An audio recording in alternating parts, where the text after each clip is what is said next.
à tous et merci de nous rejoindre sur Futur TV pour cette nouvelle édition de la rédaction. Voici les titres de ce journal. Nouvelle manifestation des contractuels de l'électricité du Liban après le licenciement de 62 d'entre eux sans préavis. Entretien entre Tamam Salam et Patrice Paoli, l'ambassadeur de France au Liban réitère le soutien de Paris aux efforts en cours pour la formation du nouveau gouvernement. Jour J en Égypte pour l'armée et son chef, les Égyptiens sont appelés à se prononcer par référendum sur la nouvelle constitution. Et à suivre également dans ce journal, l'affaire présumée de François Hollande avec l'actrice Julie Gaillet s'invite à la grande conférence de presse du président français. Nouvelle manifestation des contractuels de l'électricité du Liban ce mardi matin devant le bâtiment de l'EDL à Marem Khael à Beyrouth.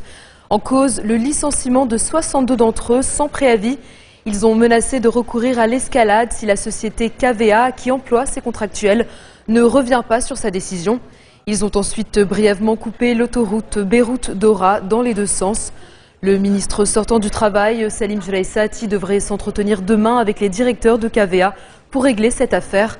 De leur côté, les contractuels se sont dirigés vers le siège de l'EDL à Corniche-Naher et ont assuré que les travaux de maintenance resteront suspendus aujourd'hui dans la région de la Bekaa. Un mot à présent sur le dossier de la formation du nouveau gouvernement qui se fait toujours attendre. Le chef du courant du futur, Saad Hariri, et Samir Jaja, le leader des forces libanaises, se sont entretenus par téléphone ce mardi. Ils ont notamment évoqué les efforts déployés pour la formation d'un cabinet rassembleur, selon la formule des 3-8. Il s'agit du deuxième entretien téléphonique entre les deux hommes depuis le week-end. Ils ont souligné l'unité de l'Alliance du 14 mars sur ce dossier. Samir Jaja avait cependant indiqué à l'issue du premier entretien que les arguments de l'ancien Premier ministre sur les modalités d'un tel gouvernement ne l'avaient pas convaincu. Et puis, toujours en ce qui concerne la formation du gouvernement, l'ambassadeur de France au Liban s'est entretenu avec le Premier ministre désigné, Tamam Salam. L'occasion pour Patrice Paoli de réitérer le soutien de Paris aux efforts en cours. On l'écoute. Bonjour, voilà, je suis venu apporter un message d'amitié et de vœux pour l'année 2014, la nouvelle année, au Premier ministre désigné Tamam Salam, pour lui redire tous les encouragements de la France à tous les Libanais en ce début d'année pour trouver un gouvernement dont le pays a le plus grand besoin. C'est ce que la France n'a cessé de rappeler en tant qu'ami du Liban, dans le cadre du soutien aux institutions, au président de la République, en particulier à l'armée libanaise et à tous les efforts qui peuvent être faits pour trouver une formule de gouvernement qui appartient aux Libanais, elle est du ressort des Libanais. La France n'entend pas s'ingérer ni avoir une position sur telle ou telle forme que le gouvernement veut prendre, mais en tous les cas, nous soutenons les efforts en cours et nous espérons que les Libanais pourront s'accorder très rapidement pour trouver un gouvernement dont, encore une fois, le pays a besoin. Voilà, donc c'est un message d'amitié et de soutien aux institutions et aux efforts en cours. L'ambassade des États-Unis au Liban a démenti avoir demandé à ses citoyens d'éviter la région de Hamra et notamment le quartier Jeffinor à Beyrouth. Sur son compte Twitter, la mission diplomatique a affirmé que ces messages n'ont pas été envoyés par l'ambassade américaine, qualifiant ces informations de fausses. Le seul message officiel a été émis par l'ambassade le 5 janvier dernier. Les brigades Abdallah Azzam se sont engagées à poursuivre leur lutte contre l'Iran et le Hezbollah.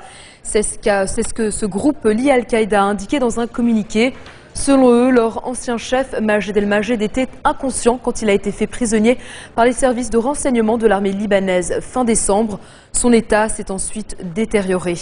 Les brigades Abdallah Azzam avaient revendiqué le double attentat suicide contre l'ambassade d'Iran en novembre à Beyrouth.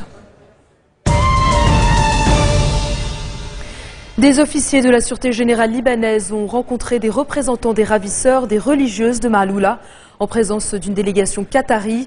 C'est ce qu'a indiqué son directeur général Abbas Ebrahim, qui a précisé que les négociations sont sur la bonne voie. Plusieurs religieuses syriennes et libanaises ont été enlevées par des djihadistes début décembre en marge des combats à Maaloula en Syrie. Et puis toujours en ce qui concerne la Syrie, largage de barils d'explosifs, avancée de l'armée syrienne à l'est d'Alep, combat entre djihadistes et rebelles, le pays continue de sombrer dans le chaos. Des vidéos amateurs qui proviennent de sites internet de réseaux sociaux et qui auraient été tournées ce dimanche semblent prouver l'utilisation de barils explosifs. La Grande-Bretagne a accusé le régime de Damas d'avoir commis encore un crime de guerre en larguant sur des zones civiles. L'armée syrienne s'est par ailleurs emparée de plusieurs localités à l'est de la ville d'Alep, en profitant des combats entre les rebelles et les djihadistes de l'EIL, l'État islamique en Irak et au Levant. L'EIL qui aurait pris le contrôle d'Al-Bab au nord-est d'Alep et qui aurait exécuté des civils. Des rebelles en majorité islamistes ont lancé il y a 10 jours une vaste offensive contre ce groupe lié à Al-Qaïda et accusé d'exaction. Des combats qui ont fait près de 700 morts selon l'Observatoire syrien des droits de l'homme. Dans un instant, nous reviendrons sur les déclarations virulentes du ministre israélien de la Défense à l'encontre de John Kerry.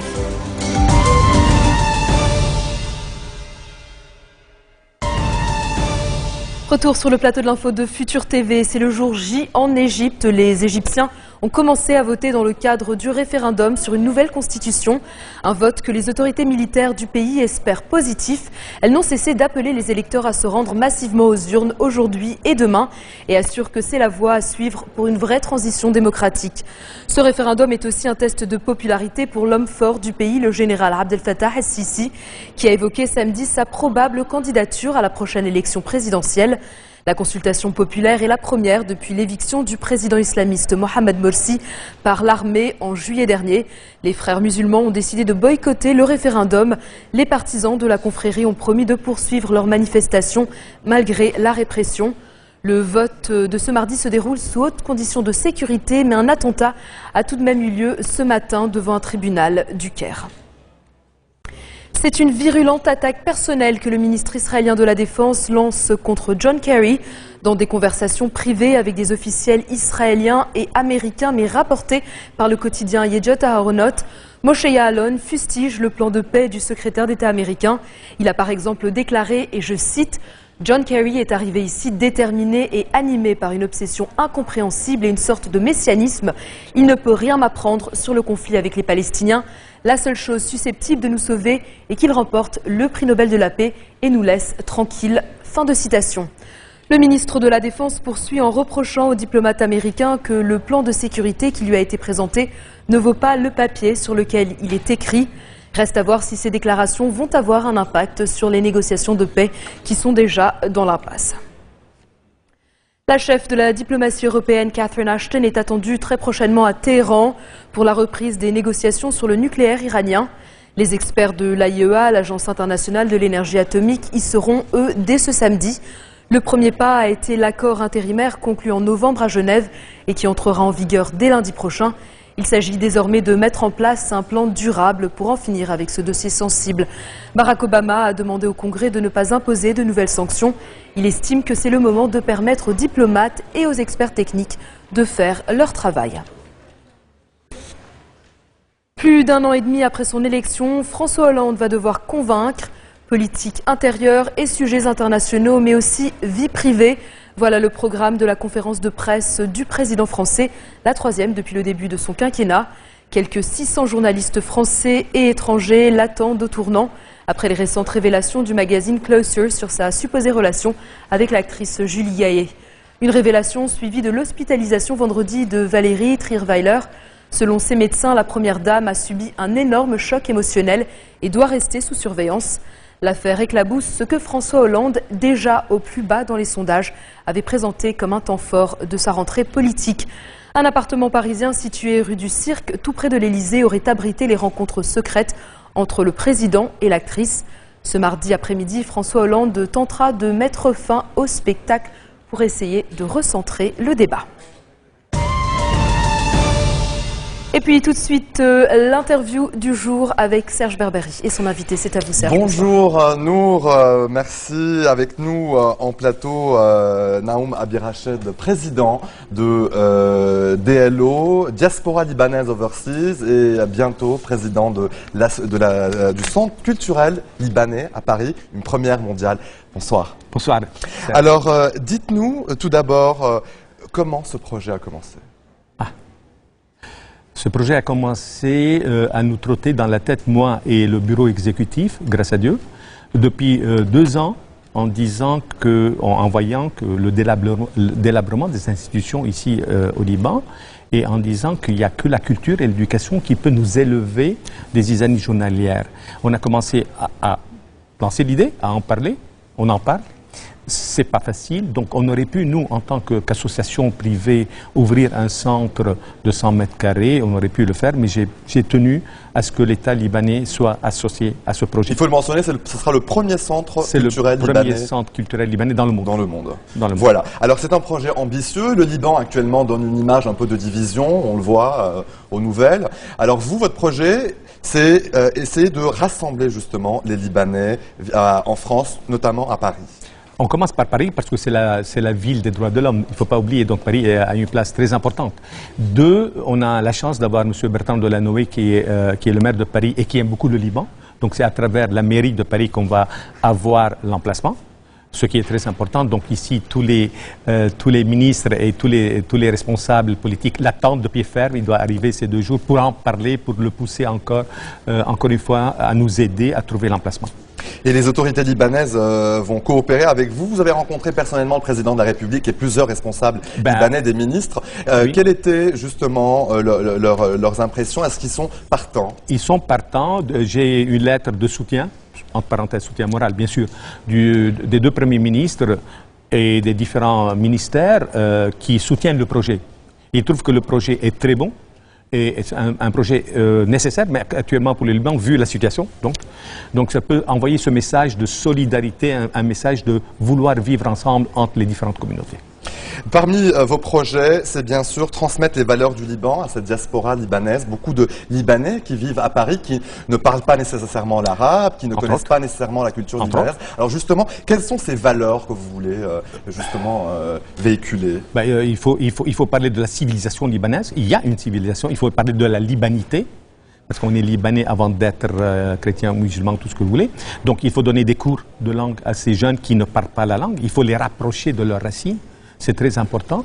Donc, ce qu'on veut, on aura des présentations, on aura des colloques sur le Liban. Il y aura des défilés de mode pour les jeunes stylistes, parce qu'il faut promouvoir les talents aussi. Attention, il y aura des vernissages, il y aura tout. Il y aura chaque jour, il y aura des cours de mouné, on appelle ça l'art culinaire libanais. C'est très important. Tout ça, petit à petit, ça crée le Liban qu'on veut avoir, un Liban propre, autonome et qui compte sur lui-même. Et quand est-ce que ce centre verra le jour? Parce qu'on sait que le centre est toujours en procès. Le projet est toujours en cours. Est-ce que ça sera pour 2014? J'espère que ce sera pour 2014. Pour avoir de l'emplacement déjà avec monsieur Delanoë, bien sûr. Un mot peut-être juste de votre association Diaspora Libanaise Overseas qui chapeaute un peu tout ce projet. Quand est-ce que votre association a été fondée et quelles sont ses activités? L'association a été lancée officiellement le 21 novembre 2010. Donc ça fait 3 ans. Mais on a fait beaucoup de projets, on a fait plusieurs projets culturels bien sûr en France, qu'on est devenu très nombreux, on a énormément de membres grâce à Dieu. Si vous voulez, les 5 projets les plus importants pour moi, 1, c'est la création d'un centre culturel qui est entre parenthèses un défi, mais on va gagner. 2, c'est les réseaux professionnels entre nous, si vous voulez. Moi, j'aimerais bien que l'argent tourne en tous les Libanais, que chacun en profite. 3, c'est les étudiants qui m'intéressent, leur centre d'intérêt, s'ils ont besoin de stages, d'aide à l'emploi. 4, la promotion des talents des Libanais dans tous les domaines. Et 5, la sauvegarde du patrimoine libanais chez vous, au Liban. Donc, on commence à mettre la main un peu chez vous. Monsieur Abirached, il nous reste 30 secondes. Peut-être un dernier mot à nos téléspectateurs, justement, en ce début d'année. Et bien sûr, si vous avez un message à passer. Le seul message que l'on passe, c'est la solidarité. Parce que c'est la seule chose qui nous reste. Osons l'unité. D'ailleurs, je vais montrer le slogan de votre association. C'est ça, c'est Osons l'unité et c'est la complémentarité des talents et des communautés qui peuvent créer un Liban. Naoum Abirached, président justement de l'association des Libanais, Diaspora Libanaise Overseas. Merci d'être venu sur notre plateau pour parler justement de ce projet du Centre culturel libanais à Paris, le premier dans le monde, il faut le souligner. Et c'est à vous, Nour, pour le rappel des titres. Merci Serge et pour cette très intéressante initiative. Tout de suite, le rappel des titres qui ont marqué l'actualité de cette journée. Nouvelle manifestation des contractuels de l'électricité du Liban après le licenciement de 62 d'entre eux sans préavis. Entretien entre Tamam Salam et Patrice Paoli, l'ambassadeur de France au Liban réitère le soutien de Paris aux efforts en cours pour la formation du nouveau gouvernement. Jour J en Égypte pour l'armée et son chef, les Égyptiens sont appelés à se prononcer par référendum sur la nouvelle constitution. Et puis l'affaire présumée de François Hollande avec l'actrice Julie Gaillet s'invite à la grande conférence de presse du président français. Merci de votre attention. Retrouvez-nous tous les jours à 16h40 heure de Beyrouth. Vous pouvez également nous suivre en ligne sur notre site web ou en téléchargeant notre application mobile. Excellente soirée à toutes et à tous et à très bientôt.